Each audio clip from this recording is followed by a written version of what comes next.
JB and AC. The energy was awesome. Those two are just like really finding their groove. 4 straight overall wins. $100,000. Adam Cianciarulla.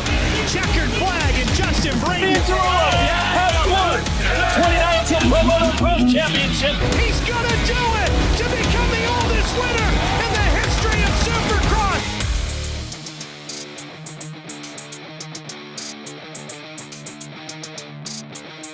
What's up, everybody? Welcome back to another episode of the AC and JB show. As you can see, if you're watching this, I've got a cup of coffee. I am jet lagged. I'm fresh off an airplane from Australia, but I'm looking forward to this show. This is going to be a lot of fun. We're going to break down the whole year, the entire year of 2025. Maybe top 10 moments, maybe top 12 moments. I don't know, AC. We've got a bunch of moments from the year, so this is going to be fun. Yeah, I've been spending the last 24 hours trying to think of every little moment that happened this year because it feels like a massive whirlwind at this point of excitement. But JB, that's a pretty gnarly schedule you have going right now. You were in Australia, what, 5 days? Yep, 5 days. Had a lot of fun. It was a blast. Rounds 1 and 2 of the AUS-X Supercross Championship. And yeah, I had a blast. Long travel though, but I'm glad I did it. You were on the call. You were doing play-by-play, or not play-by-play. You were doing the color commentary. Yep. Yeah. Yeah. How's that? How in is your it being seat. in my spot? It was fun. Yeah. I feel like now that I've done a lot of play-by-play, I feel like I'm more of a blend. You know what I mean? I don't know if that's bad or good, but yeah, it was a lot of fun. The racing was good. I don't know if everyone out there followed it, but 450 class Dean Wilson had a very emotional weekend with his mom passing away on Sunday morning. It was a Saturday-Sunday race, so he won everything Saturday night, woke up Sunday morning, found out the news, and so it was kind of like a somber day, you know, because all of us kind of knew, especially, you know, me working there and being close with Dean and his whole team. And yeah, and then he dominated Sunday, and when he crossed the checker flag, you just tell, like, just all his emotion just poured out. So shout out to Dino and the Wilson family. And yeah, it was a wild weekend, but that was kind of the highlight, to watch Dino just dominate. And Dean, everybody knows Dean is such a good dude, but his family, his mom, his dad, being around them I haven't been around them very much, but every time I was ever around that family, it's just, you see where Dean gets it from, like just high energy, good vibe all the time. Yeah, that was a magical moment. I was watching on the couch here in California, and yeah, I think the entire dirt bike community was with the 15. It was cool to see him get that win, and of course, yeah, we're sending our well wishes to him and his family.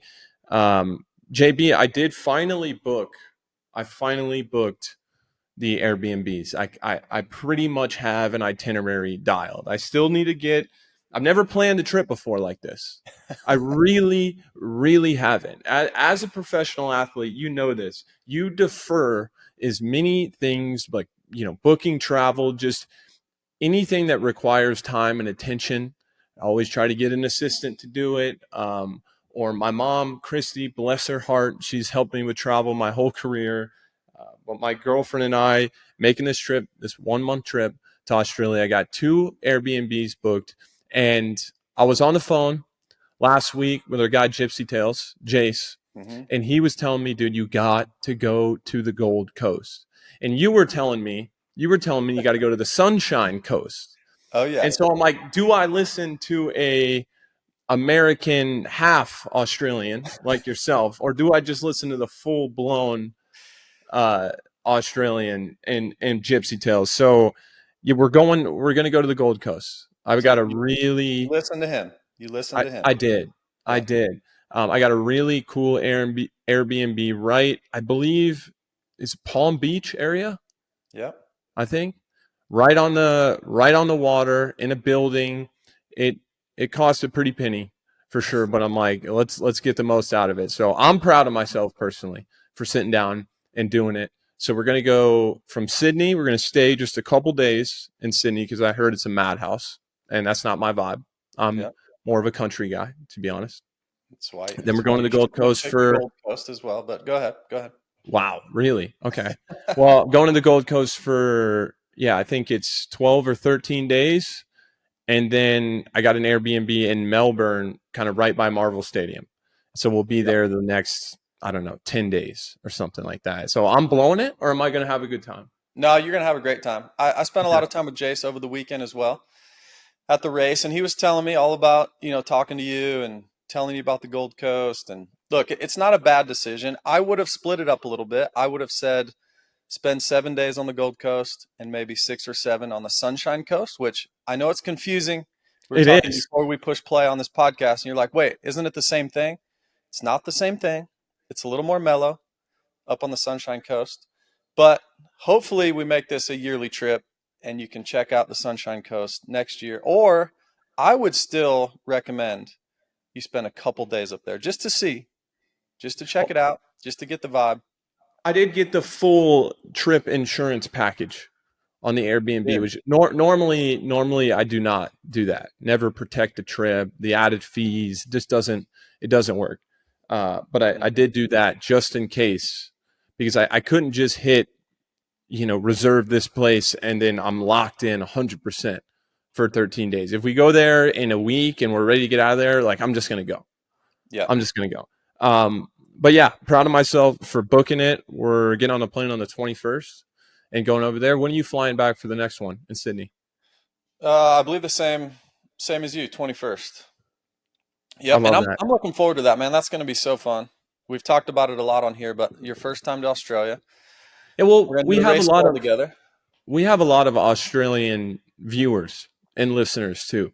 Like anytime, I think I've mentioned it on the show before, but anytime I pull up like my analytics, I don't know if you know how to do this, like on your Instagram app. Maybe I have to teach you. We can watch a YouTube video together or something. But Australia is always like very up there in terms of engagement on my page. So I'm looking forward to seeing the fans there doing some riding. I did mean to get out and ride this past week, but I did not. The golf game has really turned a corner. Like really turned a corner. Yeah. We did the Brett Downey charity golf tournament at Menifee Lakes, which is 15 minutes from my house. We won. I had to chip in for eagle. I made a 30-foot putt for eagle. It was a 4-man scramble, so it's like, it doesn't really matter. But if I was playing by myself, I probably would have shot like 73, 74 probably. Wow. I don't know. That's just what I'm feeling. Around that much. How's the wrist? No, let's keep talking about your golf game because you've been posting a lot. I've noticed it must have turned a corner because you've been posting a lot. Well, it's close friends. I try to keep the golf stuff off my page. Oh, really? For the most part, even though it's such a big part of my life, it's like I know people are not, just like people don't watch this podcast to hear us talk about golf. Like people do not follow me to see me play golf. But at the end of the day, it is my page, and you got to do what you want. Right. At the end of the day, but I'm excited for this show, man. There's a lot of huge moments this year. And yeah, I kind of wanted to do a top 10 video, top 10 biggest moments, but I think we have like 11 or 12. Yeah. We couldn't narrow it down. There's just too many. And look, I'm sure we've missed a bunch. If you guys want to comment the ones we missed, maybe we cover them next show. Cause there was a lot of moments, man. There was a lot of moments. And yeah, I'm just feeling, I really do feel like I'm just firing on all cylinders right now. The golf game's good. We're about to go to Australia. I just feel like I'm riding this massive wave that's just going to propel me into 2026 and beyond. That being said, I want to go into, unless you have anything else, I'd like to go into our first moment. I have something real quick. Shout out to, I met several of the AC and JB show fans last weekend in Australia. There's a lot of people came up to me, said they listen, they love it. So I think what we're going to do Friday night before the Sydney Supercross next weekend, we're going to do a live podcast show. We haven't set, everything's not completely teed up, but we're going to do it. It's going to be fun. Looking forward to that. Then we're both going to do some riding. I'm actually going to test the wrist out today after the show. Straight off the plane. My two-stroke a little bit. Just try to avoid any flying motorcycles. Yeah, I'm riding by myself, just straight up by myself. So basically what you're telling me is I need to watch a lot of Pat McAfee film, College Game Day. Is that the vibe we're going for? Like, that's the vibe. Shirt off. We need Yep. it. You know what we need to do? We could just completely steal College Game Day's whole deal, and we can get, like, for the favorites, say we do the top 5 riders, 250, 450, and we get those little helmets made, like that those guys put on to pick the team that they're going to win. Now we're talking. That'd be sick. Yeah. That'd be sick. You'd look good in like a Dean Wilson, head on your shoulders. That'd be dope. I'd love that. No doubt I'm picking Dean. We're going Dean all the way. Dude, no Dean's doubt. awesome. We'll get into that some more too. I want to talk about Dean more. He's great. Okay, top 10 moments of 2025 in no particular order, because that's just asking too much. Yeah. There's too many big moments. We don't want to disrespect anybody. But right off the top, I got to go with what I think is the best moment of the year. And I think you know what I'm going to say here. Yep. I think it's Malcolm Stewart's first Premier Class Supercross win with his brother on the call, live on NBC, RC in the booth, Lee in the booth, in Florida, at his home race. It feels like it's been maybe the last 5 years. Everybody was anticipating Malcolm Stewart getting his first win. We were doing the call live for the crowd. We had Vanilla Ice with us. It was just we did. I forgot about that. Yeah, it was really it was a special night, and really you would expect, especially with just the new generation. We see Chase was out front. He had that mistake in the whoops, but Malcolm, dude, he was coming in the way that he did it. The way that he did it was so dominant. He started mid-pack, came through the field, and just owned it. Like I really think he was the best rider on the track that night, which for your first win, to be outright the best rider, that was as magical of a moment in dirt bike racing that I've ever been a part of. Yeah. Well said. I mean, it was just everything, not only just the win, but like you said, you see James in the booth. I mean, James is only in the booth Supercross for like 3 races, right? So for Not it to many. be that one, and then also for it to be in Florida, had a bunch of his friends and family there. And no one does not like Malcolm Stewart. I mean, literally from fans to everybody in the pits, like we were all cheering for him, right? And you could tell afterwards, so many people were coming up to him. There you see Nathan Ramsey, his team manager, been a huge supporter of Malcolm for many, many years. To see the emotion on both of their face, just, it's hard to get it done. And honestly, Malcolm's been around a long time, and I'm sure it's crept into his mind of like, maybe I'll never win. Maybe I'll just get some podiums, and maybe I'll never win one of these, because look, they're really, really hard to come by. And just that, it was cool, man. We were just sitting back, like just enjoying the moment. And I'm with you. I think that was the maybe not the absolute biggest moment, but I think the most heartfelt moment, something we'll never forget for a long, long time. And for him to finally get that monkey off of his back, to do it in Florida, really, really special. It just felt staged. Like everything, right? Everything you just said. Like if I wasn't behind the scenes and I didn't know for sure that it wasn't, like things like that happen in sports every once in a while, where you're just like, how can that happen at the perfect time in this perfect moment? And yeah, I love what you said, because Malcolm, going into 2022, I believe 2022 or 2023, he was poised to get his first win. He had some podiums, a lot of top 5s the year before. I believe this was actually 2023. And then he goes out, Anaheim 1, tears his ACL, came back, kind of had a slow, kind of steadily built, but he wasn't as fast as he was when he left. And I think everybody assumed that that's it for Malcolm, for his chances to win. I mean, look, you've done it. I haven't done it. It's really not a lot of people have. Like it's the hardest, I think, thing in dirt bike racing, period, is to win a Premier Class main event in Supercross. I mean, you have to be firing on all cylinders. And yeah, just the way that he got it done, kind of the comeback, that one to me is going to stand out. That's going to stand the test of time. Like, people are going to talk about that 20 years from now. I really believe that to be true. Yeah, and the race you're talking about, Anaheim 1, he was flying. He was ripping. I think he just passed into second. And didn't he hit neutral, right, on the tabletop? Hit neutral or something off a jump flip. That's when he tore his ACL. And before that, you're right. Like, you could just sense. We did a preseason show or something with, maybe it was Race Day Live or somewhere. I said, Malcolm's going to win. He's going to get a win this year, because it was everything was pointing in that direction of him getting a win. And then injury after injury, and then his speed wasn't quite there. And so, yeah, for him to finally get it, it was special, man. It was. And really cool. Who doesn't love that guy? Yeah, exactly. Like, who doesn't love that guy? Anytime you're around Malcom, or this just goes for anybody really, regardless if you vibe with somebody's personality or not. Anybody that's like as authentic as Malcom is, like, that is like to be around somebody that's so authentically them. It's a good feeling. It makes you feel good. And yeah, I've always respected that about Malcom.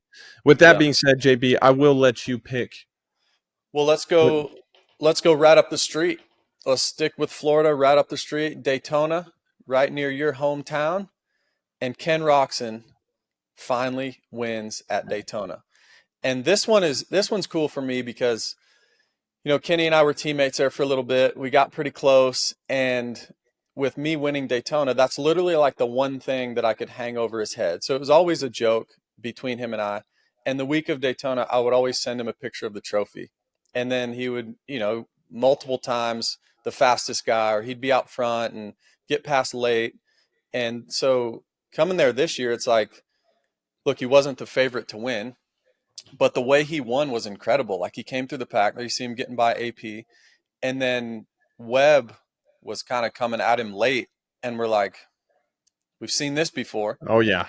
And he weathered the storm, and he actually pulled back away. Like, his fitness was unbelievable. And I just think, once again, it was a very popular win. And look, Kenny's won a lot. He's won so many motocross races, a bunch of supercross races, but that was the one, other than a supercross championship, I think that was the one other bucket that he wanted to tick. And to finally get it, and, he's getting later in his career where wins don't come as easy as they used to.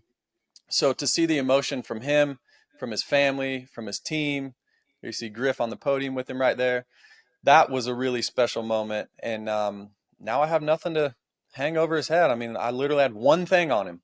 One thing. Not anymore.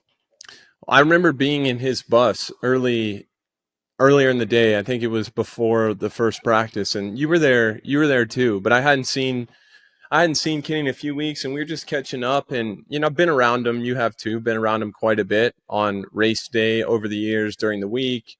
And we spent a large portion of the next couple weeks talking about this with Ken specifically. But the way that he has mentally, the way that he is reset post 2017 big crash, to me, it's been really cool as a fan, and also just as his friend, to see the way that he's grown in that time personally, and just the way that he approaches things. I mean, going from being the guy that, wins a GP at 15 years old, basically 14, wins an MX2 title, comes over here, goes to the Premier Class pretty much right away, and just like 2016 winning 20 out of 24 motos. Like, everywhere he went his entire career, he did nothing but succeed. And then that big crash happened. Everything's kind of called into question. He's won, and he's been very successful. And I think he's embraced the fans, but he hasn't been that same crazy dominant Kenny that we saw him coming up as. And I think that's a tough transition kind of for him to make mentally. But this year specifically, and what I was mentioning that moment in the bus the morning of Daytona, just seeing how relaxed that he was. And, I talked to him during the week, and, he was being intentional about approaching it differently by not getting too wrapped up in practice and just trying to keep the stress as low as possible so he has the max amount of intensity to give come main event time. So to me, the win in itself is, of course, amazing, but just in general, the mental growth of Kenny and how he's been able to adapt to what he is now, to me, that's really impressive. It's a really impressive part of it. And the fact that he's still clearly, I think he's having more fun now than he ever did. Mm-hmm. I really do. Yeah. So I think that's the model. Excuse me. That's the model of these older guys, right? You look at Anderson, you even look at Tomac, Barsha. There's a lot of these guys in their 30s now. And I love to see this because Kenny and I have talked off the record many, many times. I mean, there's been times where he's struggled and wanted to hang it up, right? I think he's said that publicly. But to get over that hump and now to be able to enjoy it on the other side and not have the pressure of winning, because Adam, you live this a lot more than me. The pressure of having to win all the time, I can't imagine. Like, I literally cannot imagine that every single race you show up to, you have to win. If you don't win, you got to answer to somebody. It was a failure. Your phone doesn't ring, like all the things that we talk about all the time. But for now, Kenny, to get on the other side of it and truly enjoy being at the races, because it's such a cool thing that we get to do. And I think a lot of people, when they're done racing, I mean, basically all of us were like, man, I wish I'd enjoyed it more. Wish I'd have smiled. Wish I would have, been in the moment more and been able to smile. He's got 2 kids now. He's got, an amazing wife that supports him. What's not to love except for the pressure and just like you feel like somebody's, you're suffocating with having to win. And now that he doesn't have that pressure and that the wins are enjoyable, and that's what I love to see. I love to see when people win and it's like they're just overjoyed with just like, I cannot believe this. This is amazing. And we don't see it that often because a lot of the guys that are winning, they win so much that it's just like another day. And so, yeah, I love to see the guys get to that point. Tomac's at that point now. It seems like, when he wins, it's just he's super happy. The fans are, more happy than they've ever been for him. And I think Kenny's that same way. So it was cool for him to win, not only just at any track, but to win at Daytona, I think is just extra special. He's got a new teammate now, too. A bit of a side point, but Jason Anderson, like you just mentioned, I think we talked about this around Daytona time. We talked about it at, I believe, Indy was the next weekend. But Larry Brooks and how important that he's been for Kenny. Mm-hmm. I think that whole environment right now with those guys, with Jason coming in there too, kind of at the later stages of his career, I think that people are sleeping on the 21. 100%. I really do. I think he is going to really excel in that environment. And I think Jason is the type that, like, just changing his environment in general is good for him. But I think this environment specifically that Larry's created, that Kenny's created, I think it's going to be great for Jason. I think it's going to help. I think it's going to help them both. Yeah, there's also, don't you feel like there's an underdog mentality when you're on a Suzuki? Don't you feel with like a Kickstarter? That? I don't know how it could be. Kickstarter, and you just like, and I think Kenny likes that. I think Jason's the type of guy that likes it. You know what I mean? Where he's just like, watch this type of thing. I think those two are going to thrive together as well. I think they'll get along good. And I'm with you. Like, I think Anderson's on. I mean, we mentioned this on last show, but I think he gets a win. He's on the podium multiple times. Do you think do you think Anderson's going to chill with like the takeout moves, the aggressive? You think he's going to? You think he's going to be that way till the end? Yeah. I'd say so. I feel like he rides the line pretty well.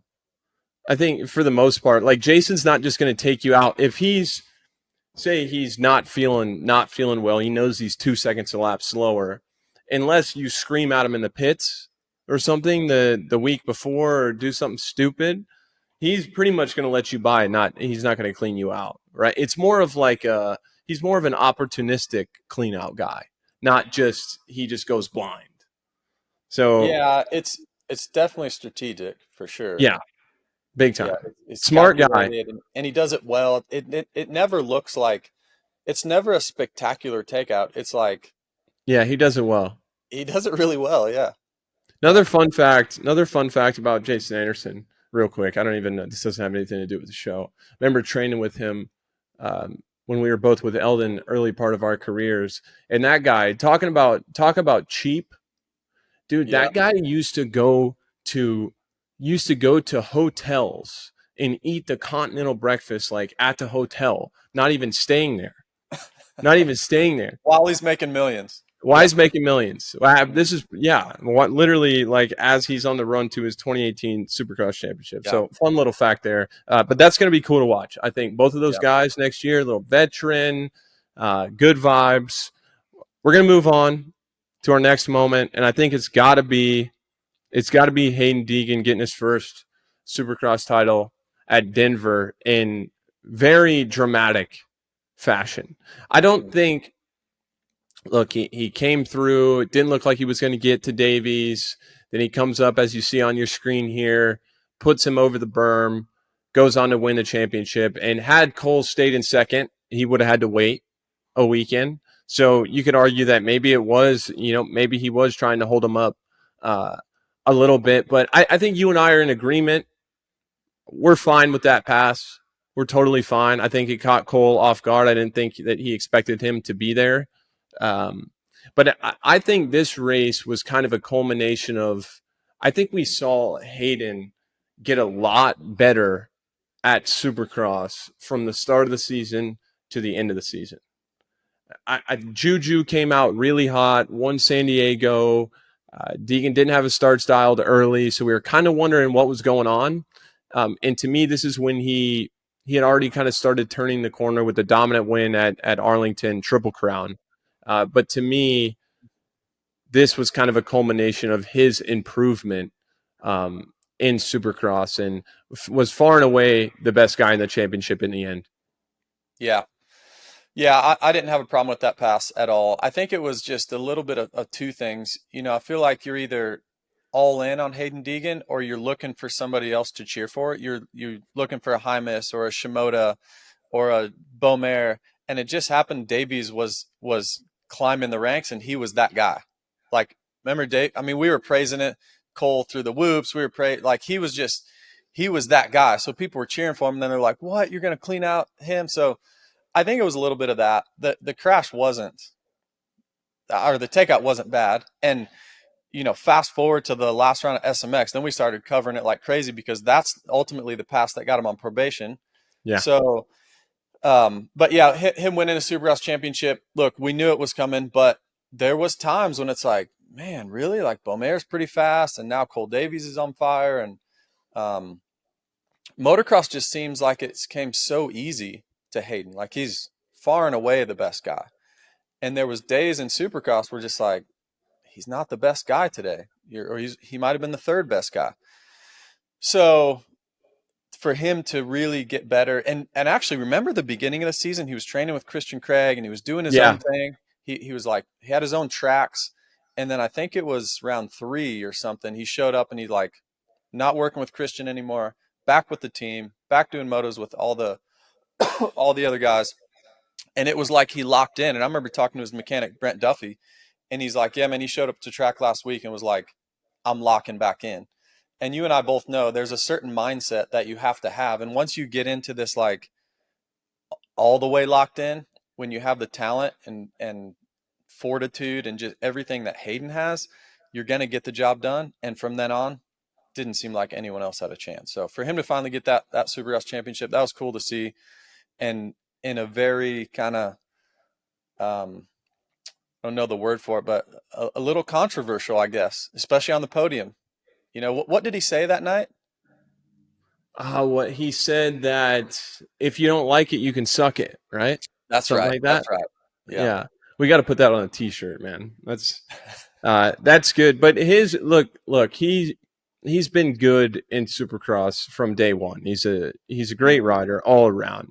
But Supercross, his riding style, we talk about his intensity and how aggressive he is and outdoors that translates so well and so easy, because outdoors there really isn't a lot of sections on any of the tracks that we go to where if you don't apply his aggression, his intensity, like if you apply aggression and intensity to an outdoor track, almost every single time it's going to turn out well for you. Mm-hmm. Like it's going to translate to going faster.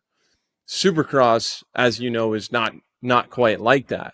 It's very easy to override a Supercross track. It's more about learning where to put your focus, what to put your emphasis on in Supercross. You have to be smarter about where you're putting the intensity into. Like, for example, when I raced, if I was too intense in Supercross, a lot of times I would come into the corners too fast, which would mean I would braking too late. Then it screws up my exit. So it's just one little example. But I think we've seen him slowly kind of learn that. And I think where he was at the end of Supercross, I think he made a completely another step from the start of the year in 25 to the end of the year. He improved so much in that time, almost as much as he had improved the first 2 years in Supercross period. And he's going to need to. I think we're going to see him. I think we're going to see him on a 450. Think so? Full season next year? No, I don't think full season, but I don't know. I don't know anything for sure, but just, I don't know. That's my prediction. Well, I think too, to your point. So I believe he's racing 450 at a couple WSX rounds, and you've been there. Once you get on the 450, it's hard to get off. It's really hard to get off. Really hard. I think if he starts riding it and he's feeling good, which he's going to feel good, he's going to be fast. Like he's going to be all the things where he feels like he's ready to go to Anaheim. And I'm kind of with you, man. Like I don't know. I just think it's going to be hard, even for the team when the team's at the track watching him ride. I think they're going to be like, "Wow, like he's ready." And then if he does go race, then I think it's a really, really low pressure year where you just kind of learn, similar to his 250 rookie year where remember he did futures and then he was just like, let's go to, I think it was Detroit for round 1 of the East. And all year long, it was like the narrative of like, we're just learning. So imagine him just like coming into the season with no pressure. He doesn't have to beat Jett yet, but what if he does? What if he does get a couple wins? And he can kind of go with that narrative of I'm just here to learn. And then in motocross, he'd probably be really, really good. So I don't know. I'm kind of with you. I'm interested to kind of follow that throughout this off season and watch him do a couple races. I think especially if it goes well in the World Supercross thing, which I'm pretty surprised. I mean, I'm sure World Supercross paid him a ridiculous amount of money to come and do that. I can't even. What do you think? 500? I don't know, 500. If I'm guessing, 300 around. Yeah, there's no way it's south of 250. I wouldn't think. No shot. But it does kind of provide a good platform for him, because you would think that, look, you're going to have some really good guys there, but it's not going to be the same field he's going to see at Anaheim. So it allows him to go in there, get a little momentum. I think, we've talked about it plenty, but he's going to figure it out. And I do think at some point we see him on a 450 in Supercross. I think 250 is going to be his main goal, but I do think we're going to see some races there, which, dude, this year is going to be nuts. Oh, I cannot. And we're pretty close. Like, we're pretty close already. We're about to get on a plane to go to Australia. When we come back, there's going to be we're going to have 5 weeks until gate drop at A1. So, well, we have media days as well. We'll have media days. I'm recovered. Yeah, I don't know about you, but I'm recovered. I'm ready to rip. The riders, ready? I'm not sure about that. Hey, one thing I did see, little side note real quick. One thing I did see is I think it was the Supercross Live Instagram account posted something on Instagram 93 days until Anaheim won. Mm-hmm. And I saw Kenny I saw Ken comment on it, and he was like, "Take it easy, guys. We just got done." And it brought me back to a time where, as a racer, I would do the same exact thing, dude. When you just get done with the season and you see the account post something like that, you're like, "You got to be kidding me." I think we petitioned to somehow get Justin Cooper a larger offseason. Maybe we can come up with an agreed upon amount of points that he would score, like for the first 3 races. Give him 18 points for 3 rounds and let him sit on the couch. I don't know. I'm spitballing. Yeah. Okay, next one. Hit me, JB. What's your next moment? We're going to mix it up a little bit. Okay. We did say the word, I think, top 10 top moments, but maybe just top 10 moments and talking points, and just, it's been a drama-filled year. Let's talk Jorge Prado, dude. It's got to be in the top 10 of talking points all season long. We talked about it a bunch going into the season. You sat down with him pre-season, right? You did some interviews with him. Yeah. You're obviously affiliated with the Kawasaki brand, and he took your ride. He took your gear deal. I mean, basically sat you in the booth next to me, which I'm thankful for. So thank you, Jorge. Me Appreciate that. We've had a lot of fun. But it's just been a big talking point from media to fans. And look, it should be a big talking point. He's multi-time world champion. He's getting paid a ton of money. And I just think it was a really cool story for him to come over and see what he was going to do. Yeah. And it didn't go to plan at all. And I think a lot of it was out of his control with injuries and getting injured in Supercross, knocked him behind the 8 ball, getting injured preseason. Like it's like a racer's worst nightmare is to be injured before Anaheim, and then you're coming in behind the 8 ball anyway. So I just think it was an uphill battle the whole time. I think even if he stayed healthy, it was going to be an uphill battle. New bike, new team, new environment, all of it. I think it's highly underrated how much these guys have to go through. I can speak from just a much smaller scale, going from America to Australia, where they speak our language. They have amazing food. They have everything that you would think is great, but I'm still going there to race the guys that live there, and they're really, really good. And he's coming here to race the best guys. So it was a tough year. What do you think, Jorge Prado? It was not good. And yeah, I think, my experience with Jorge, again, I do dabble in watching the MXGP stuff, but by no means am I watching it every weekend. So I had seen him ride. I knew that he was the real deal. And then I raced him my last year. He broke my hand, my good hand, as we've talked about plenty. So I had to overcome that right away. We actually pulled off the track, Anaheim 1, 2024. Just had gotten lapped by Jett. Last corner, that happens. And he's like, sorry, man, whatever. And at the time, I was like, yeah, whatever. It's fine. No worries, dude. And then I found out my hand was broken, and then I was pissed. But me, I'm the type of guy that's like, I don't want to, like, it pissed me off for a while, for sure. But I don't want to hold a grudge on somebody. You know, I'm like, the guy, at the end of the day, the guy's just doing his best. So I, let it go. And then the fact that to me, somebody was going to take my ride. It just so happened to be him. Like I was, had my injury. I wasn't performing well. I mean, that's just the nature of the game. So there's nothing, I don't have anything against the guy personally, but he had a really good reputation. Everything I'd ever heard about him coming, and this whole industry, both sides of the pond, we all talk, and everybody kind of knows how everyone is. And I had heard nothing but good things about Jorge. And yeah, of course, he got hurt. Anaheim too. What did he do? Overshoot the rhythm section, went over the berm into the net, hurt his shoulder. And so you're behind the 8 ball right there. I mean, the only thing the team is saying to him all off season is like, just get through the laps, just do the laps, get the experience, and we'll get to outdoors, get the momentum rolling into SMX. And once that went out the window, I think there's a bit of panic that starts to seep in. If you're Jorge, if you're his trainer, you're his crew, the team, the whole deal. And it just seemed like an uphill battle from there.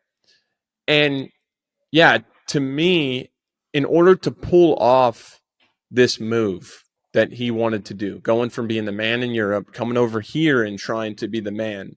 You have to just automatically know that it is not going to happen for you. You are not going to reach your goals unless you adapt, and you are really, really good at adapting, which it seemed like he was very confident in his ability to adapt, just going off interviews, podcasts he did, and whatnot. But for whatever reason, yeah, I think a few things were working against him.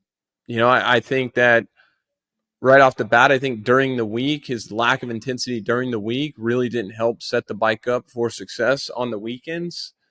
And then when you go out there, Justin, you know this, when you go out there and you're so far away from where you expected to be, it's really hard for your ego to take that. Like, it's really hard to just be like, it's just really hard to take like true accountability. And, of course, it takes so many things to go out there and be successful. You need the bike, you need the team, and you need all this. But yeah, just we've talked about it plenty, but just the way he handled it, it wasn't the best. And I'm not sure, like, I just am not sure where he goes from here. Like, what needs to happen in the rest of his career, say the next year, the next 2 years, what needs to happen for him to completely restore his reputation? Or do you think that this year for Jorge is going to be like a permanent stain on the way the fans, the teams, the industry looks at his kind of who he is and his attitude? Is it truly like a character flaw problem, or is it just a really bad set of circumstances that put him in this place where he ended up just saying the wrong things at the wrong times, and not getting the results? Because right now I'm trying to find a path for him to redemption, and I'm just not quite sure what that looks like. There's two ways. There's two paths. The first one is he's back on Red Bull KTM. Obviously, there's some spy photos this past week. I'm sure all you have seen the photos. Oh, I haven't even seen those. But the first path is he gets back on KTM and he comes out and he gets through Supercross. He, checks his ego at the gate, and he's pretty humble during Supercross. He has some good rides. I'm sure he's highly capable of having some good rides. And then he goes into motocross and he has an I told you so moment where he's as fast as Jett up front. He's battling. And he kind of just says, I told you so to all the fans. I told you I was this good. Yeah. It's not what I think happens, but what I think happens doesn't really matter. The second one is, you eat some humble pie, man. Like you come out in Supercross and you stay healthy, and then you go to motocross and you basically are just like, yeah, I'm trying my best. These guys are good. It was a lot harder than I thought. Moving to America was different than I thought. And I think you own up to, you thought it would be easier. And that's not saying like he's not a great rider. It's not saying that he's not one of the best. No, of course ever do it in MXGP. It's not saying that he's not one of the best over here potentially, but I think you just have to just like accept the fact of, okay, it's harder than I thought. And then you get the fans on board with you of like, all right, almost like, let's do this together. Hey, I'm in it for the next, I don't know how long his KTM deal would be, but let's say he wants to do it for the next 2 or 3 years over here. And you almost just, you get to a point to where when you do win, because he will win, he'll win some races. When you do win, then you'll be celebrated. I don't know if he wins championships, but I think that would be a cool story. Is either one's going to be a great story, but I think those are the only two options in my opinion. The second option is the more realistic, where he just, yeah, you get humbled up and you just say, man, it's really hard, but I'm going to try my best. And what do you think?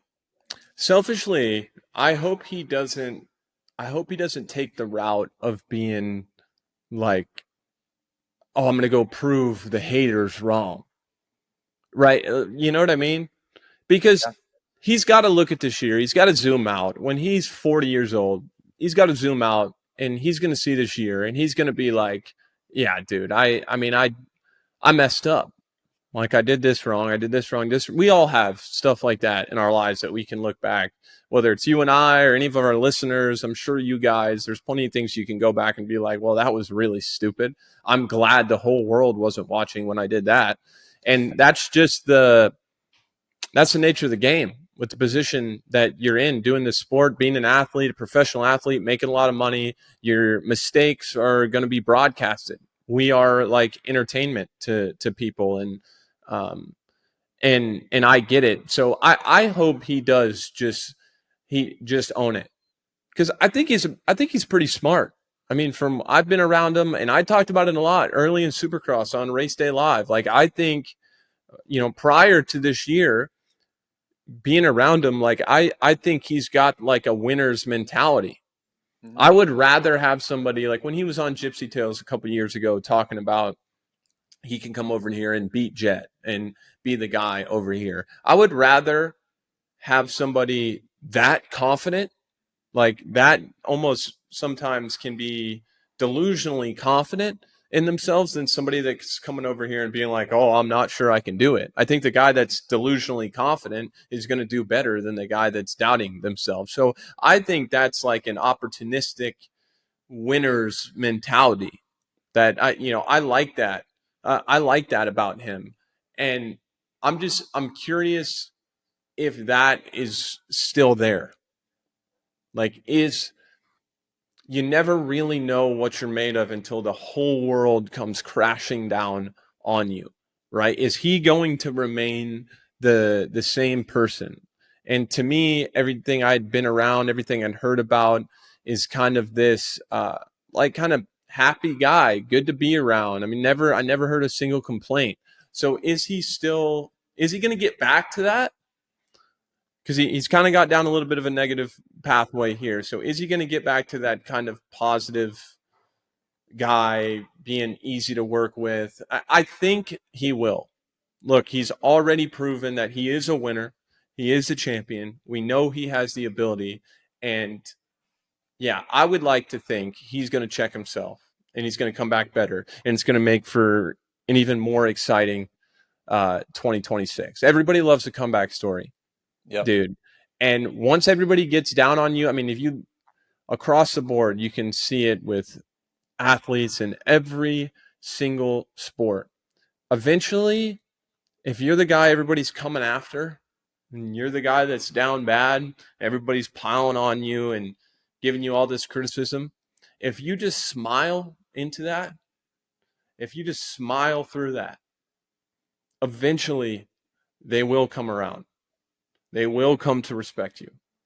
But he might have to wait it out for a while. He might have to wait it out, because once people get these opinions formed in their mind, like, oh, Jorge Prado's a quitter, they're going to need to see 15 examples of him not being a quitter to actually in their head be like, oh, okay, well, maybe that was just a bad year for him. So I think he stays the course. That's what I think is going to happen. I think he's going to remain himself. I think he's going to take accountability, and I think he's going to make some steps, maybe win a race or two in outdoors.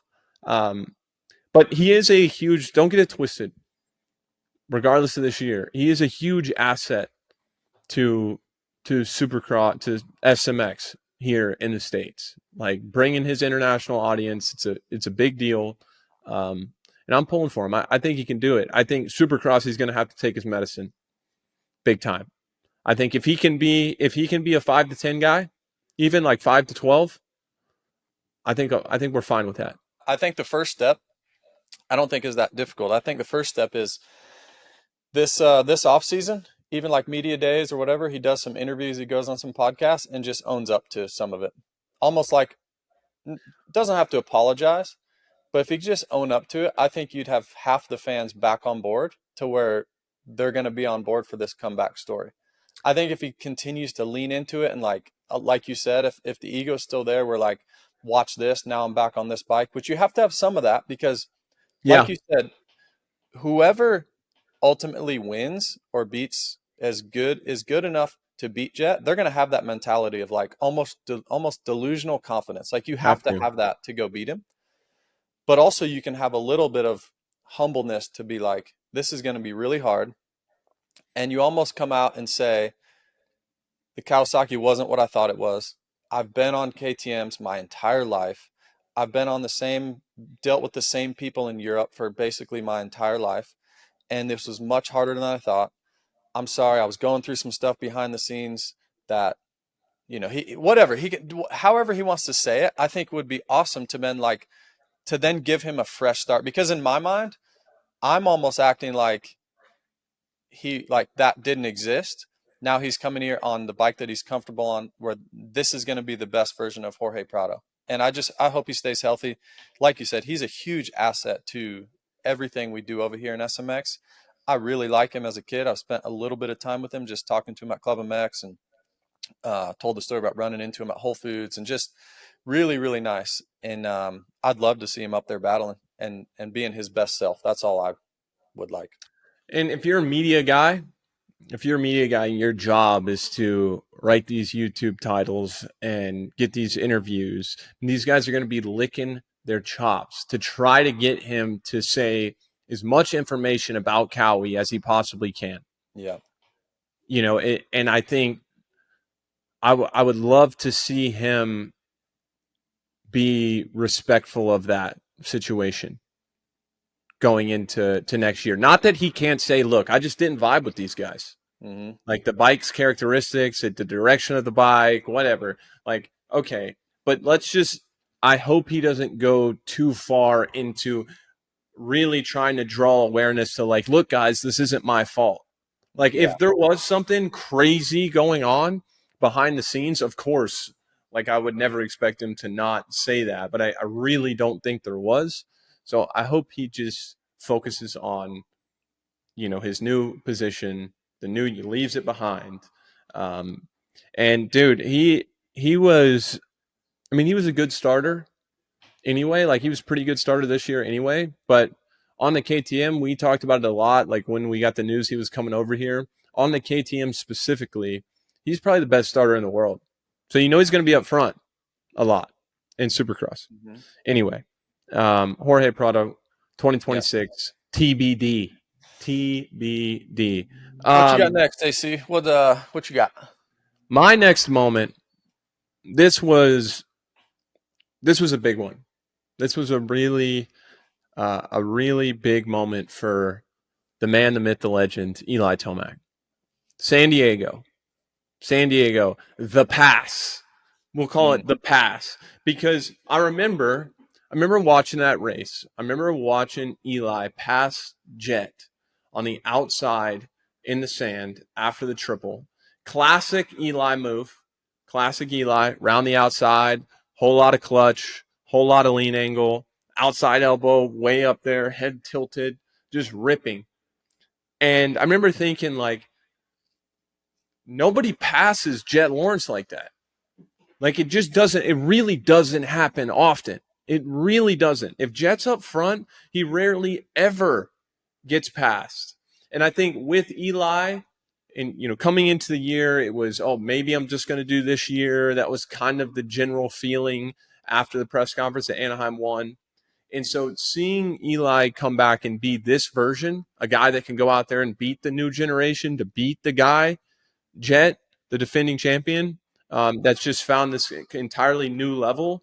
I think for all the fans, for myself included, we were questioning how good Eli could be. And so watching him go out there and dominate San Diego and get that win, I think it was like, it's the moment everybody realized that Tomac is still here. Like, yes, Jett's coming in. Yes, Chase is coming in. We weren't even talking about Cooper Webb at this point, as we never do. So true. But I think just seeing the fact that Eli could be up there, that he could run that pace and do it, and just like what you saw on your screen right there, the respect between both of those guys. I remember watching a video of them kind of talking as they were going to the press conference, walking under the tunnel. I think that moment was so cool for the sport. The prior generation, the new generation, and Tomac proving that he's still that guy. Mm-hmm. Yeah, it was so fun to watch. Similar to Kenny, you celebrate these wins for these veteran legends more than we ever do, because when's it going to be the last? Look, Eli's not done winning, but we don't know, man. Jett's good. Like, it's just that simple. Jett is good. And I think that's what's really cool, what you mentioned, them two having the respect for each other. Because remember last year, I believe it was Dallas, there was some things that it wasn't good between the Tomacs and the Lawrences. No, and was not. I don't think it was specifically like Jett or Hunter and Eli. I just think there was some stuff behind the scenes, and it wasn't great. And now to see them really have a ton of respect for each other, I think that's cool. I mean, look, the older we get, the more we like to see stuff like that. So it was a great moment.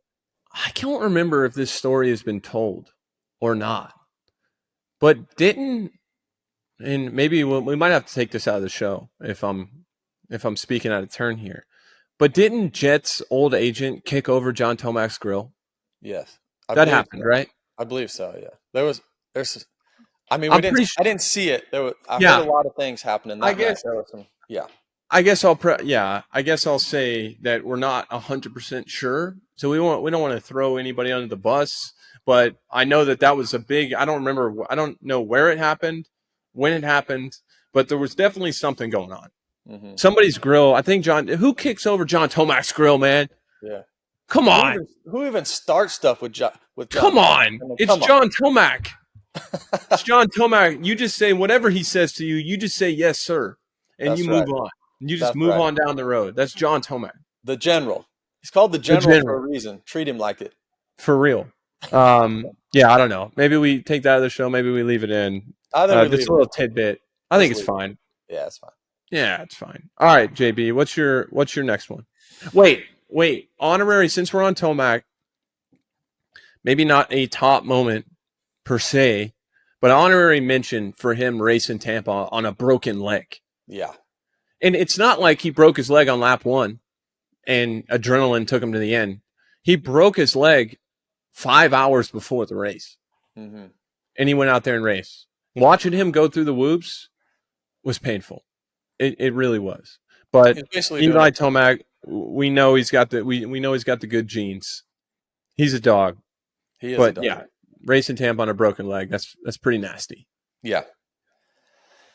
Let's go to his teammate. We're talking about amazing rides. This is a two-parter.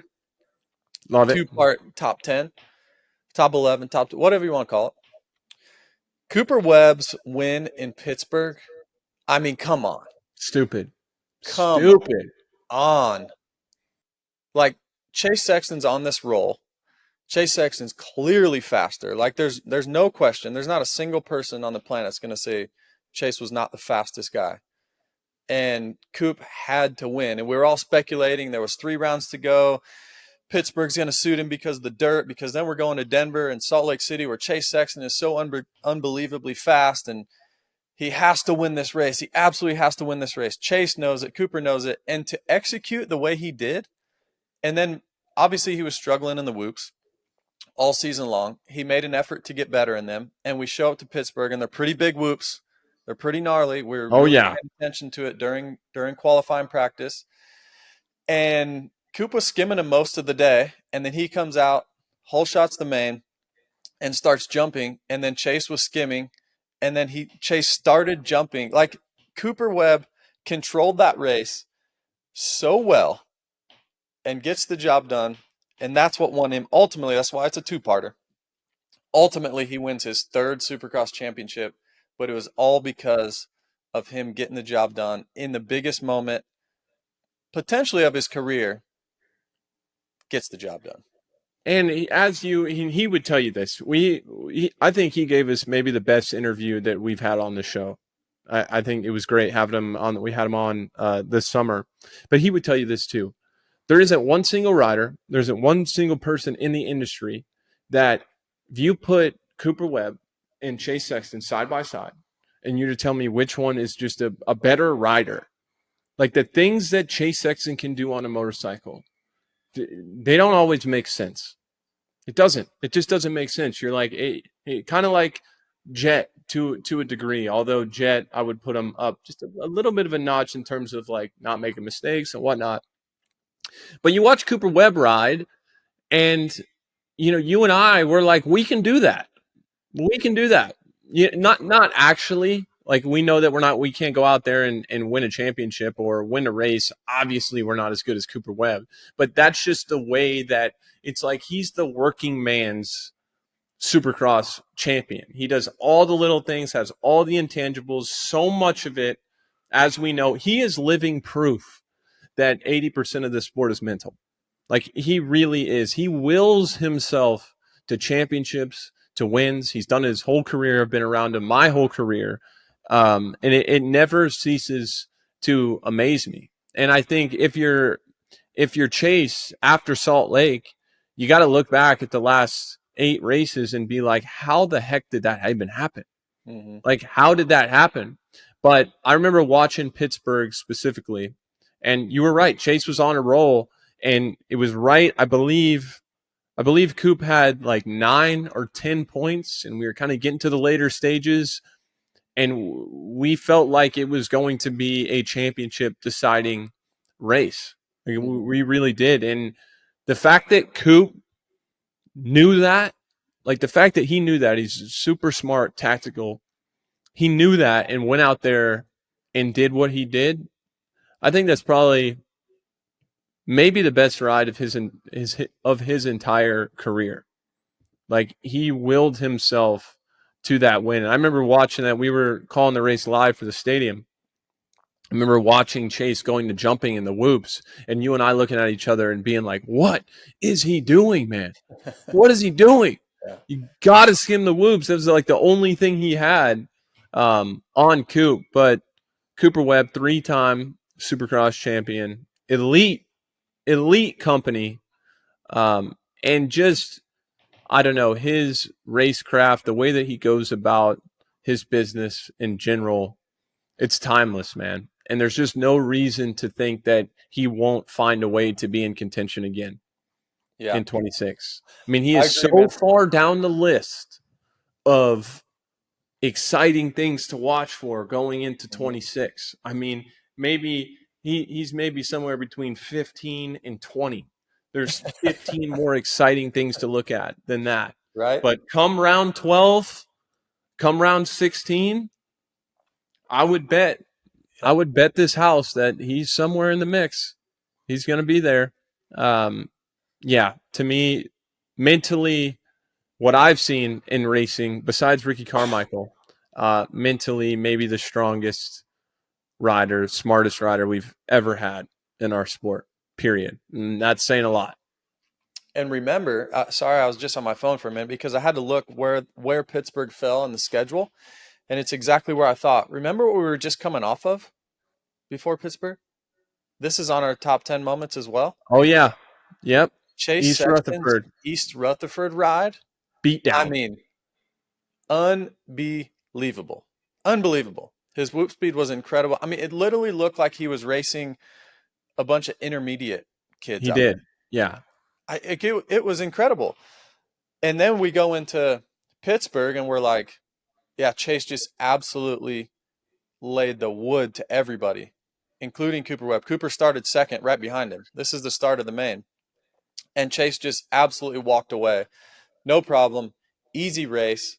And so that's why the Pittsburgh race was even more impressive. And they had a big set of whoops. So, yeah, I mean, Cooper Webb, man, he's unbelievable. But that's my next one is Chase Sexton's East Rutherford ride. That ride, I mean, there's not very many rides where you and I look at each other and we're just like, our jaw's at the floor. And our jaw was at the floor during that ride. It looked so easy. He did not put a wheel wrong. And he won. I mean, by a long way. It wasn't even challenged. Looked easy. I wish that Jett and Tomac were on the track for that ride, because I think that it almost takes away from the credibility of it a bit, because 5 years from now, 10 years from now, people will say, yeah, Chase had that really dominant win, but the two big dogs weren't there. Yeah. But I really think that ride from Chase, I don't know if mentally Eli being there, Jett being there would have affected the way that he raced. But if he did what he did and everyone was on the track, to me, that's still going to be a dominant win. It might not be 25 seconds, but Chase, it was a huge moment for him too. He had to have the win. The championship was slipping away, and remember, he had a really rough middle part of Supercross. The Arlington debacle, having the win in the bag, goes down right at the end, trying to make a pass that wouldn't have mattered anyway. And so for Chase to kind of right the ship the way that he did, and we were talking about that the weeks prior, we were talking about how we don't have that much confidence watching Chase ride, that something's not going to happen. You just had a sense watching Chase all day that day in East Rutherford, practice, heat race, everything, that he had it all under complete control. Mm-hmm. And to me, that was kind of the start right there. That was the start. I think there was moments in 2025 where we saw the best Chase Sexton we've ever seen. And I think that was the moment that things really started to change in a positive way for him. It wasn't enough. Webb did Webb things, which is more just a testament to Coop. Yeah. More than it's a slight to Chase. But that was the most dominant ride of Chase Sexton's career in Supercross. He did have the 40th to first at Hangtown in outdoors, which was pretty dope. But yeah, that was, to me, that showed me that, okay, like Chase, he can compete with Jett. He can compete with Jett. If he can find a way to do that 17 times, yeah, he might have a chance. Yeah, that's the tough part. 17 times. Unfortunately, but yeah, that to me was a moment. I had a couple things down for Chase. That was a great moment. The other moment, like you said, Arlington, not so good of a moment. But there was times when we were watching Chase this year where both of us were just shaking our heads like he's just unbelievable. Remember when he jumped the quad on press day in Arlington? I do, and I've been seeing Chase do that. I've said it on here a bunch, but been watching that guy ride since he was 12 years old, and he's kind of just always been a freak. Yeah, like that on a dirt bike. Good. And we're just lucky right now in the sport to have all these guys doing crazy stuff. I mean, every week you go to every Saturday you go and watch, and you're not quite sure. There's 5 or 6 dudes that can do something that you've pretty much never seen before, which I think that's a pretty cool place to be. Yeah. My next moment, and we're getting towards the end of our list here. My next moment, and we just covered this a couple weeks ago, but Joe Shimoda wins SMX World Championship, and just maybe the most drama-filled reality show type level drama 2 weeks that we've seen in racing in a very, very long time. Very long time. Coming into the year, we wondered if Joe was ever going to get over the hump. You know, was he going to be a guy? Is he a guy mentally that can go and lock in and, you know, go win a championship when he really needs to? And to be tested in the way that he was, look, there's no doubt he got a massive gift when Levi Kitchen, you know, decided he had enough of the Hayden Deegan show at St. Louis. He got a gift, but all you know, that's the position he was in. And he went out, stayed calm. We know the story. Hayden getting into him, waiting for him, bunch in the field, running into him. He stayed calm, cool, and collected. Never said one bad word about Hayden. The media tried to tee him up time after time. And to me, the most baller move ever, before you go win a championship, Hayden coming up to him, talking smack, which is cool. It's cool. I respect it. I respect it. As long as it doesn't get too personal, I respect the trash talk. And for Joe to say, I don't speak English. Like, what an unbelievable Saturday night for Joe Shimoda, man. Yeah. Yeah, the way he handled it, I mean, it was just textbook. And he had to be fast and all of it, right? He's been all that. But the way he handled it, it was like he just never backed down. He literally, everything that Hayden threw at him, he had an answer for it. And I don't know, just really, really cool. He's kind of low key funny. You know him a lot better than I do, but he's very low key funny. And he's very witty with kind of coming up with answers to any question. And that's what he did to Hayden there when he said he didn't speak English. So, yeah, I thought it was great. He's a great addition to the list of champions. I think he's going to continue to win many more. And now watching him on a 450 at Motocross of Nations just a couple weeks ago, he's got an incredibly bright future. Joe's going to win at the highest level for a long time. And yeah, I'd love to see him getting that win. And the way he got it done is a rivalry that I think will continue into the 450s for many years. You think he's going to be a guy that wins on a 450 consistently? You do? Well, honestly, man, if I'm just being truthful, like to what I would think to myself when you say that is, how long is Jett going to be around? Yeah. I think that's going to determine everybody's future. I just do. I think so. And that'll lead us into our next topic. But don't you think, I mean, for Joe or anyone to win on a consistent basis, and when you say consistent, I'm talking like they win every 3, 4, 5 races, they win 5 supercrosses, and they win 4 motocross races or 3 motocross races. Like, in order to do that with the competition we have, I mean, you're going to have to be so crazy elite. And I think Jett Lawrence is going to have to not be there.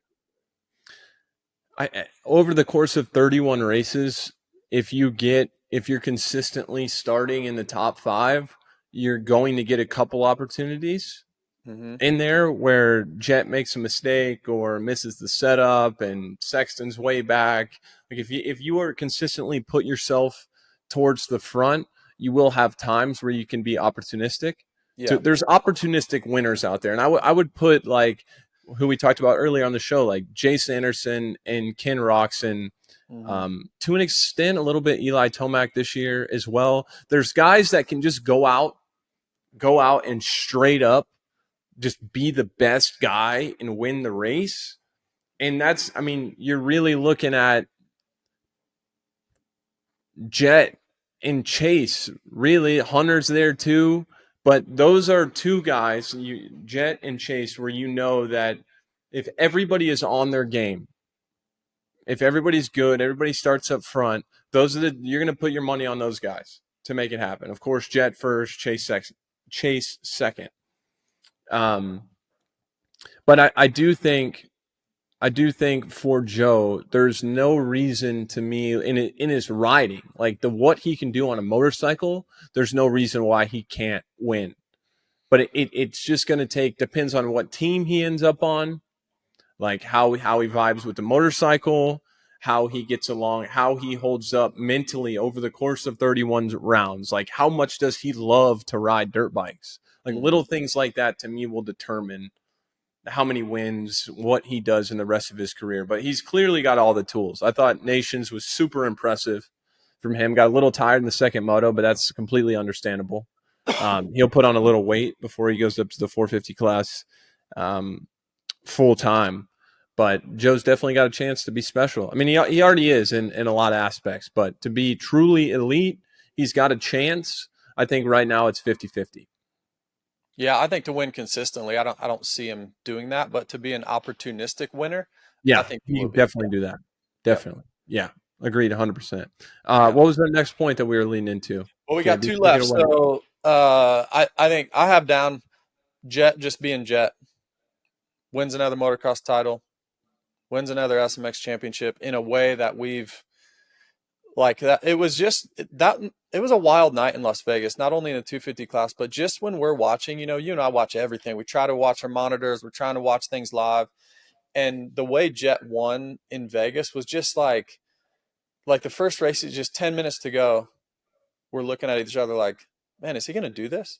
And it was like a flip, a switch just flipped. Boom, 10 minutes to go. All right, yeah, I guess I'm going to go win this. And he wins. And then the second race is like, all right, fine. I'll go up and pass Eli and get second to Hunter and win the overall again and win another $1 million in the SMX World Championship. So just the way he does it, the things on the bike that he does, there's been so many moments throughout the year that we watch, and just it's the little subtle things. It's the where he puts his rear wheel in a rhythm lane. It's where he puts his front tire in the whoops. It's the lines that he takes. It's all these little subtle things that he does all year that make him so special. You know what's not talked about enough? And you're totally right. The SMX, the last moto, it doesn't make sense. He talked about it on the post-race show like it was an accident. Like, oh, he didn't know if he could do it or not. When you watched him ride, you're like, Yeah. how? Yeah, it looked like he knew exactly what he was doing. Mhm. But what does not get talked about enough to me is the fact that he completely tore his ACL and got it reconstructed.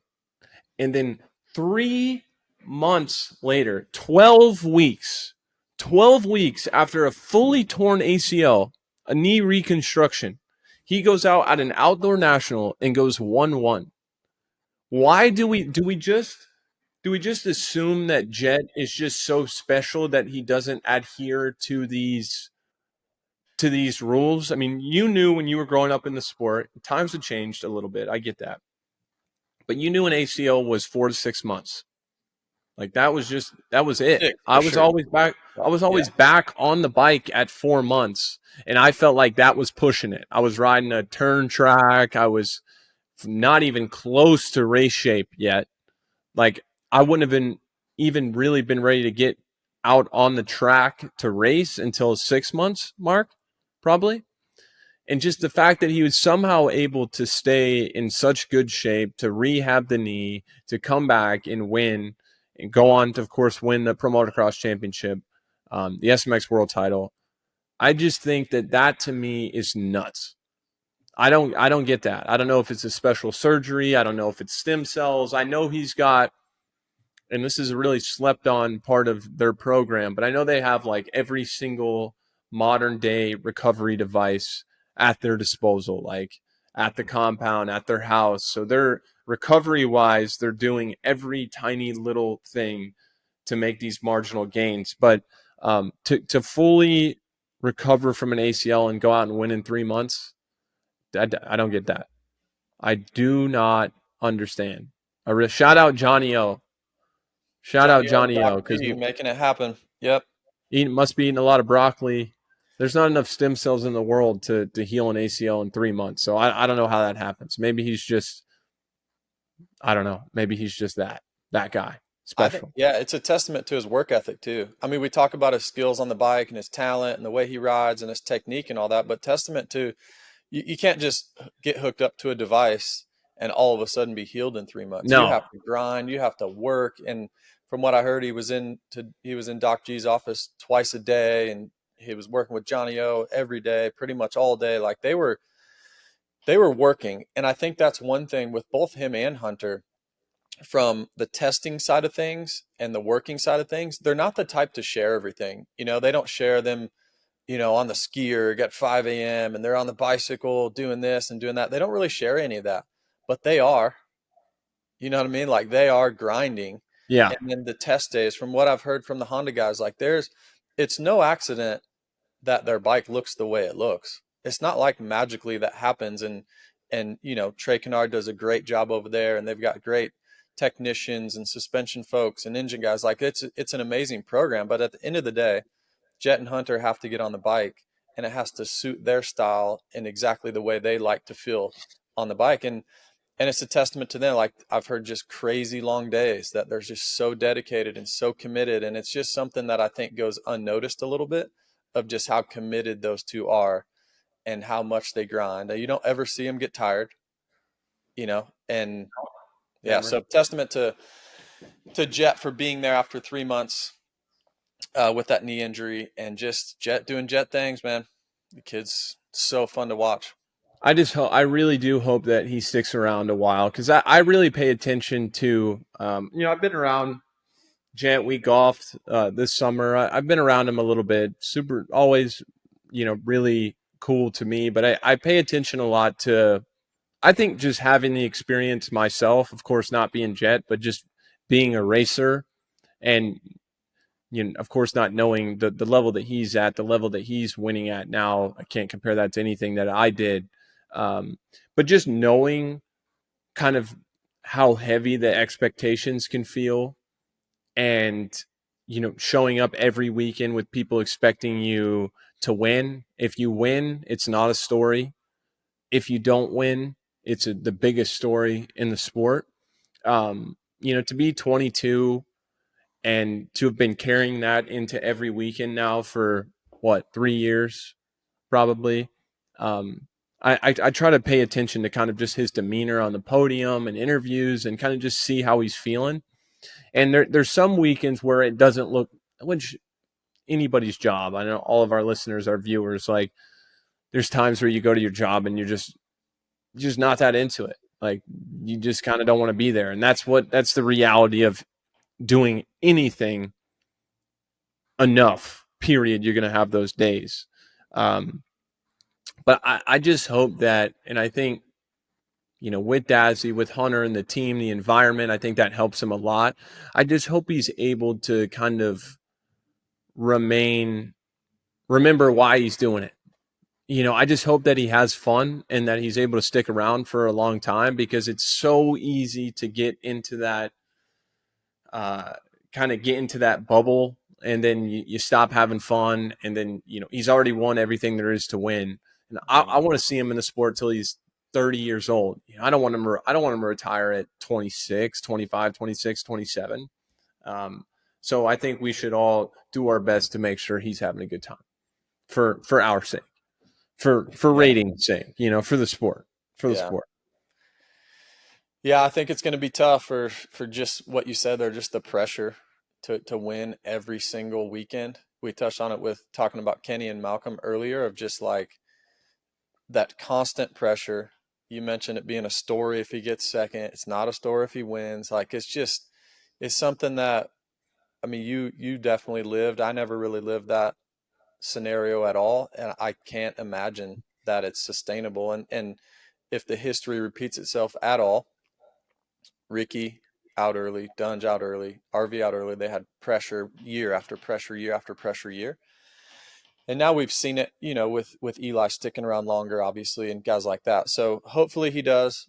He's got a long-term deal that hopefully, I think it's 5 years, something like that. So hopefully he's at least around for 5 more, but I'm with you. Hopefully he's around for a lot longer than that. Can he be, we'll move on from Jett, but can he be, a couple guys have won 4 in a row, Supercross titles.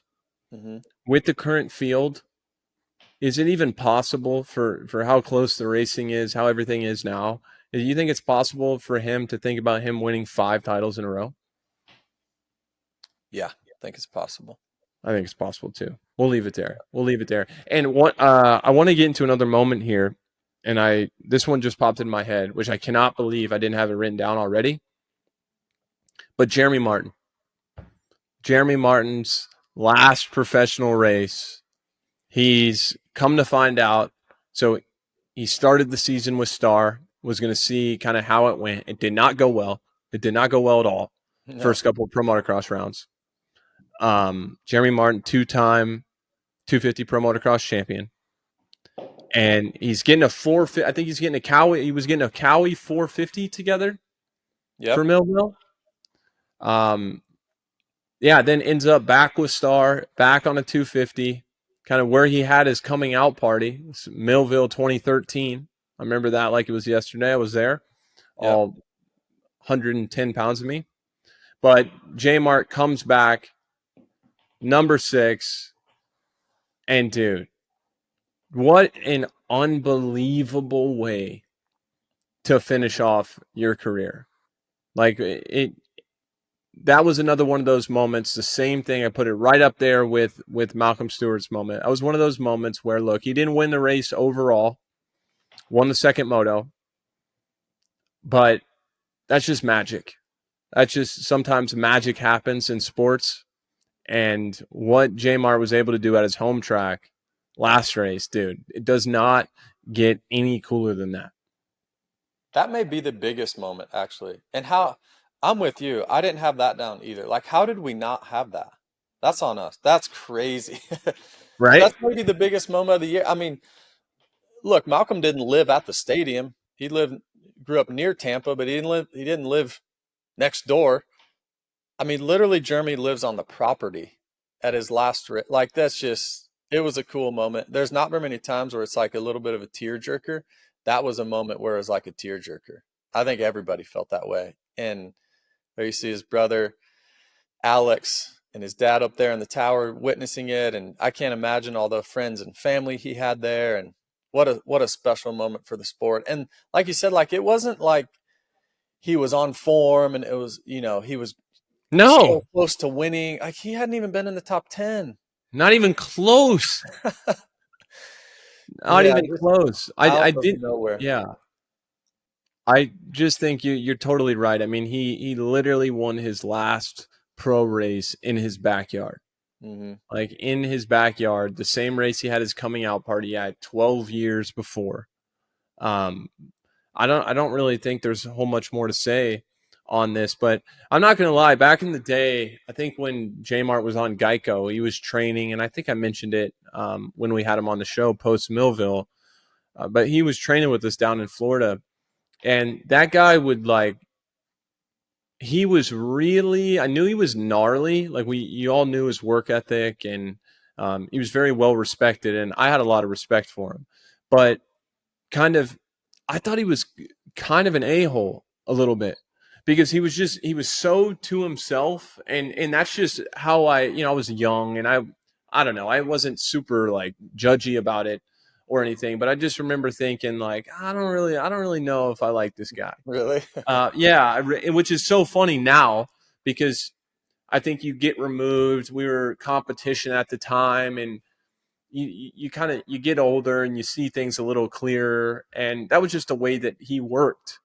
Like, that was just what he did. I was more of like a group environment guy, always training with dudes, kind of crap talking and whatnot, and he was just to himself, and that's the way it came off to me at the time. But knowing him now, and just the conversations we've had in the past couple of years, like, and I've always been a big fan of Alex Martin too. Mm-hmm. But just that whole family, Jeremy included, like, just super nice, hardworking, humble people that are really just easy to root for. Are, like, they're so down to earth, so humble, and their contributions to the sport, the whole family, really, it's pretty dang cool, man. And I'm glad he had that moment. He really should have, like, some type of bronze statue on the property somewhere. Like, he really should. At least a plaque. At least, like, a plaque in the ground or something to celebrate that win. That was, it was definitely up there. Best moments of 2025. Yeah. And having him on the podcast that next week, that was really cool. He's really, really a nice guy, nice family. And I'm with you. I don't know him that well, but I know Alex a lot better, and just really good people. And they're freaks, man. For all of you out there that are fitness buffs, dude, both of their VO2 max, they're in the 80s. Yeah. In the 80s. And mine was just ran a marathon, I believe, in Minneapolis last week or a couple weeks ago. And Alex's times are crazy. J-Mart, I believe that was his first marathon ever. I mean, it was unbelievable, guys. Like, unbelievable. And he had not had much training either. Like, I think I saw the stats on I think Alex had ran like 2,500 miles before, and J-Mart was like 800, 900, which sounds like a lot to you and I, but in the running world, that's apparently not very much. So yeah, to run a 5.5 minute mile for a marathon when it's not even really what you do, pretty nuts. Dude, pretty nuts, dude. It's crazy. I mean, I can walk 18 holes, but that's pretty much it. Hey, I have been back in the gym. I'm so back in the gym, dude. Lap pull downs, the back is firing on all cylinders, dude. Yeah, we've been doing dude, all you Aussies see a ripped dude on the beach. Well, bro, I keep losing weight, and I don't know why. You know my diet. I mean, I have cleaned it up. We've been cooking a lot more, and I have been, I would say, pretty reasonable for me. Pretty reasonable. Been the Dunkin' Donuts. Haven't been to Dunkin' in a while. Although I do have my ice cream pretty much every night. What kind of ice cream? What kind do you like? Oh, dude, I'm all over the place. But like cookies and cream, cookie dough. Like, I have something really good. My favorite ever for all you East Coast folks out there. There's a place called Cookout out here. Is it like vegan, non-dairy? No. It's Are the you sure? opposite of that. It's total opposite of that. Okay. Yeah. It's a drive-through like burger place basically, but they have really, really good milkshakes. And the best milkshake of all time is cookies and cream and peanut butter. It's Peanut butter. unbelievable. It's unbelievable. Well, yeah. Well, because I really don't understand what's going on. Because look, we talked about it. I was fat my last year racing. I was large. I was You 195 said it. No pounds. one else said it. You said And it. dude, I know a lot of people said it actually after though, which was rude. They should have told me before. But yeah, I'm like 168 pounds now, and I eat nonstop. I've been going to the gym. I've been golfing. I mean, I don't think I burned too many calories. You're But happy, dude. I don't know. I'm recovered. Maybe the T levels are up there, and I'm just burning it all off. I'm not sure what's going on. But I'm trying to bulk up for my Australian riding debut. I don't know what like. Are you gonna ride too, or is it just me? No, I think I'm riding. Let's Should we do a go. lap time battle or something? What? Should we do a lap time battle or something? I don't know. How big are the whoops? You know what? I'm not even worried about it, dude. I was shredding the whoops a couple weeks ago. Oh, dude. That entry speed was rough. Come on. I was just rough. fine, dude. I was floating on top right there. I look like prime Josh Hansen in the whoops, dude. Just that high gear. I did tell Oscar, crew chief at Kawasaki. I've been going out and riding with them every once in a while, and I did tell him that I was thinking about suiting up this past week, but I didn't end up going out there. I had one too many tee times, just didn't work. So I feel like I need another day on the bike this week. I'm gonna be ready. I'm coming for the 10. Okay. I am coming for the 10. Did we have this conversation on the show last week? I did keep my number. Yeah, you did mention it. Okay, yeah. So I kept the number 9 for 1 year, depending on how this goes in Australia. I don't know how much we're riding. I don't know if we're doing a free practice or just doing a couple sight laps. I don't know what we're doing. But if I'm feeling froggy and I'm into it, we may be suiting up at a couple outdoor nationals next year. Wow, really? Yeah. Serious? Why not? Yeah. That's breaking news. Yeah, who knows? I mean, a lot of things would have to happen. But I think that'd be pretty cool. Go there in like a pickup truck. You need me on the pit board? I mean, I would love that. I would absolutely love it. You could crew chief for me. We'll get Ashley on the pit board, packing a gate. Oh, we don't even have to pack gates anymore. I bet I could whole shot a moto. Is that is that arrogant of me? Yeah, it's pretty arrogant. Well, I'm gonna look up the forecast ahead of time, see where it's raining, where's the highest likelihood for a mud race, and I'll just show up there. I can tell you one race I'm not doing. It's Southwick. Not doing that. The T levels must be good right now because we went from not riding, out of shape, to now we're in the gym, on the track twice, to whole shotting a national, dude. Things are moving quick, man. Quick.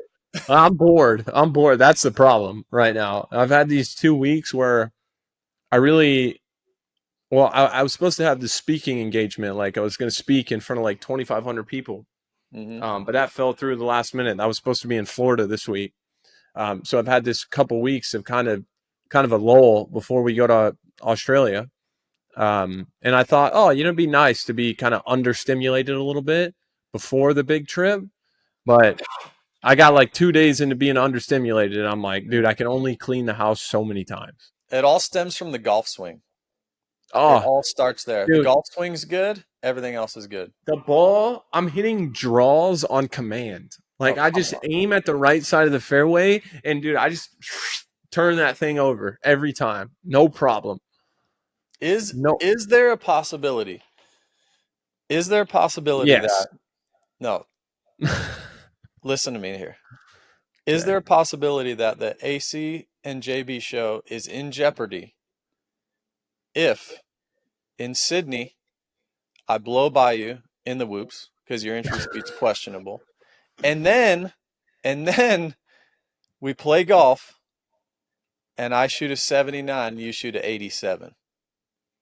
Is it in jeopardy? Is the friendship? I mean, Race Day Live might fall apart. The podcast might fall apart. T levels are high. You're feeling good. Is all this in jeopardy if I show up off the couch to everything we're doing and come out on top? I like to see my friends succeed, Justin. Good. Period. That's all I have to say, man. Okay. Look, I already know you've already blown by me in the whoops on several occasions, racing for hundreds of thousands of dollars. So I think I can withstand a couple more. I will swerve you, though. Okay. I believe that is one thing I had the reputation for, especially early in races. When I got to the premier class, is like, probably don't be around the 9 because I'm going to be shooting gaps all over the place. I'm a little mellower now. But, yeah, if I go out there on the bike and I feel good, who knows, dude? Who knows? Wow. The second Cali seat's still open as far as I'm concerned. We're going back racing. As far as I'm concerned. Yeah, they need a 15th place guy. Sign me up, baby. Wow. I'm into it. Let's rip it. All right.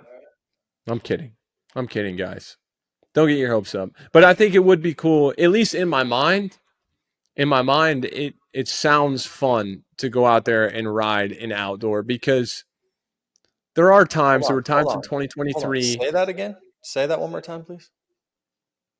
It sounds fun. What? To ride an outdoor? Is that what I said? Really? Yeah. Yeah.